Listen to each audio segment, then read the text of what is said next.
Welcome everyone. Today, we're taking a closer look at one of the latest capabilities in Chrome Readiness Assessment, CEP Deployment Readiness Insights. For any organization planning to roll out Chrome Enterprise Premium, deployment readiness is an important step. It's not just about having the licenses available. IT teams also need to know whether their devices, browser environment, network access, policies, and endpoint conditions are actually ready for deployment. To help us walk through this, we have our product expert, Ovindi, joining us today. Hi Ovindi. To start things off, can you briefly explain what CEP Deployment Readiness Insights is? Of course, Vanara. CEP Deployment Readiness Insights is designed for organizations to understand if their organizations are ready for CEP deployment before the rollout. At a simple level, it helps identify which devices are ready for deployment, which devices have soft blockers, and which devices have hard blockers that may affect a smooth rollout. So instead of IT teams manually checking device data, browser settings, network reachability, policy conflicts, and system requirements separately, this feature brings that readiness view into one place. That makes sense. So, why is this kind of readiness check important before deploying Chrome Enterprise Premium? Yes, so the main reason for that is the CEP deployment blockers does not only depend on one reason. A device may have an unsupported OS version.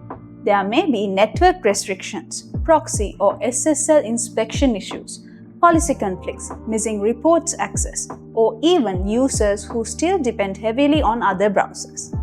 On their own, these may look like small technical details, but during rollout, they can create real deployment friction. And the challenge is that many teams only discover these issues after deployment has already started. That can lead to delays, extra troubleshooting, and uncertainty.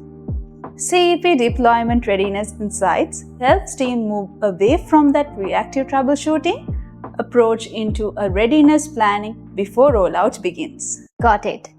So, how does an organization actually start using this feature? This feature is enabled through the configuration wizard using the CEP pre-deployment check option.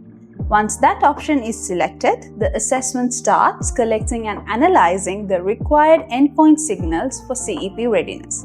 And if the option is not enabled, these CEP Deployment Readiness Insights will not appear in the dashboard or report generator. So the feature will be available only when the pre-deployment check is enabled in the CRA installer application. Alright. So, when an IT admin opens the CEP Insights section, what are the first things that they will see? The first thing that they will see is the CEP deployment's overview of the new feature. This gives a quick organization-wide view of readiness. In the dashboard, we can see key metrics such as total devices analyzed, ready for deployment, deployment blockers, and soft blockers.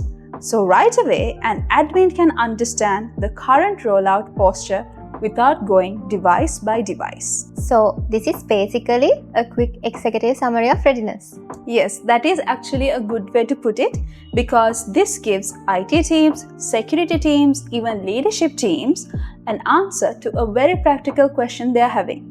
Are we ready to deploy Chrome Enterprise Premium in our environment? Alright. So, the dashboard separates devices into hard blockers and soft blockers. Can you explain the difference between those two? Yes, and this distinction is quite important. A hard blocker is a critical issue that may prevent successful Chrome Enterprise Premium deployment or stops key CEP capabilities from working correctly on that device. For example, if a required Google service endpoint is unreachable, or if a device is running in an unsupported environment, that may be treated as a hard blocker. A soft blocker is a little different. It does not always mean deployment is impossible, but it does mean the condition should be reviewed before rollout.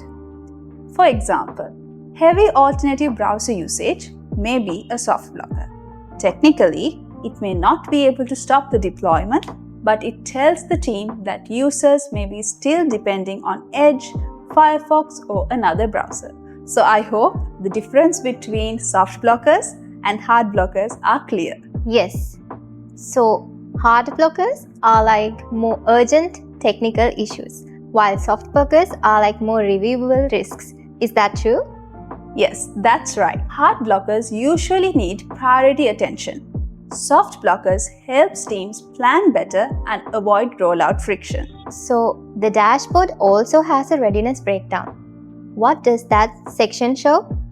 So let me explain that section by section to you so that you can get a better understanding. The readiness breakdown groups the results into 4 major categories. The first one is the OS and hardware compatibility. This checks whether the device has the right operating system and hardware conditions to support CEP smoothly. That can include checks like Windows version support, available RAM, processor capacity, and free storage for updates. The second category is the connectivity and network readiness. This checks whether the device can reach the required services and communicate properly with Google endpoints. It can only include checks such as internet connectivity availability, Google reporting access, and zero trust service access. The third category is migration risks and legacy dependencies. This identifies conditions that may affect user migration or browser adoption. Alternative browser usage is one example here. And the fourth category is policy conflicts and operational health. This looks at policy and operational risks, such as conflicting Chrome policies, cloud and GPO policy conflict, and admin console policy priority, and security software impact. Alright. So why is it helpful to group the results this way? Because different deployment blockers can come from different areas. That was the main reason behind this. So to give you more detail, without grouping, admins may only see a long list of technical issues. By organizing them into these 4 categories, the dashboard helps teams understand what type of issue they are dealing with. Is it a device compatibility issue? Is it a network readiness issue? Is it a migration risk? Or is it a policy conflict? That makes the investigation much faster and more structured. So there's a section called Top Deployment Blockers. Can you briefly explain me what role that section plays? Yes, that's actually a good question. Because the Top Deployment Blockers section highlights the most common deployment blockers which can be found on the organization's fleet. This is useful because it helps admins prioritize instead of starting by looking at hundreds or thousands of devices individually. They can first understand the most common issues affecting the deployment readiness. So this section helps answer the question, what should we fix first to improve deployment readiness across the largest number of devices? So it's like it helps IT teams to focus on the biggest blockers first. Yes, that's the idea. It gives the teams to understand what is the first remediation point they need to look at. Alright, so once an admin understands the overall readiness, how can they investigate into specific devices? That is where the device level readiness details section comes in. This section lists devices individually and shows their readiness status.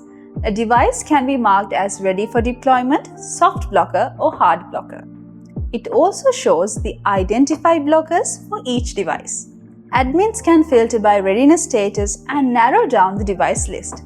This is especially useful in large environments where there may be hundreds or thousands of endpoints. So this helps the admin move from high-level picture into specific device-level investigation. Yes, the overview gives them the overall readiness story, and the device-level section shows which endpoints need attention and why. So what happens when the admin clicks into a specific device? So when an admin clicks to a specific device, they can view a detailed list of the information for that specific device. For each category, the dashboard shows the check name, detected value, benchmark, and status.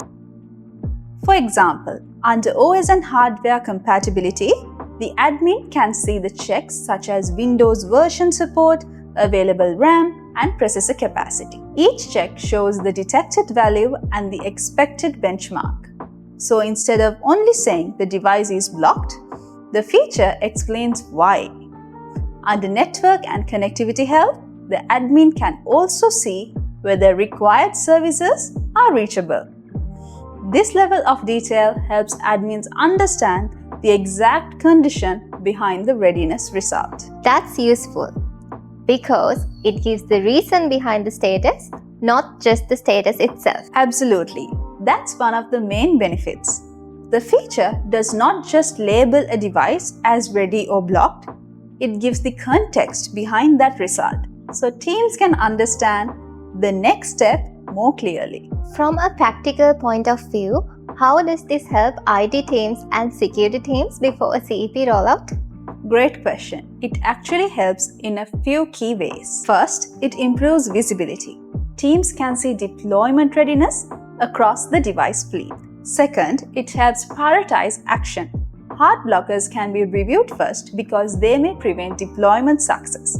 Soft blockers can be planned and remediated before they create rollout issues. Third, it reduces manual investigation. Instead of collecting separate reports or checking every device manually, teams get a structured readiness view. And fourth, it supports better rollout planning. Teams can decide which devices are ready for deployment, which groups need remediation, and where they may need to adjust network policy and migration planning. The goal is to reduce delays, avoid unexpected deployment issues, and give teams more confidence before expanding Chrome Enterprise Premium deployment. One important question. Does this feature automatically fix blockers or deploy Chrome Enterprise Premium? No, and that is an important distinction. CEP Deployment Readiness Insights is focused on pre-deployment visibility. It supports planning and investigation, but administrators remain in control of remediation and deployment decisions. That's a helpful distinction. So, to summarize, CEP Deployment Readiness Insights helps organizations understand whether their endpoint environment is ready for Chrome Enterprise Premium before rollout begins. It shows overall readiness, hard blockers, soft blockers, top deployment blockers, category level breakdowns, and device level details. For teams planning a CEP deployment, this gives teams a clearer path to prepare their environment before rollout. Thank you for walking us through this feature. Thank you, Vonara. The key takeaway from this is very simple. Before your CEP deployment, know what's ready, know what's blocked, and know what needs to be reviewed. Try the free Chrome Readiness Assessment and see where your CEP deployment may need attention before rollout. Thank you.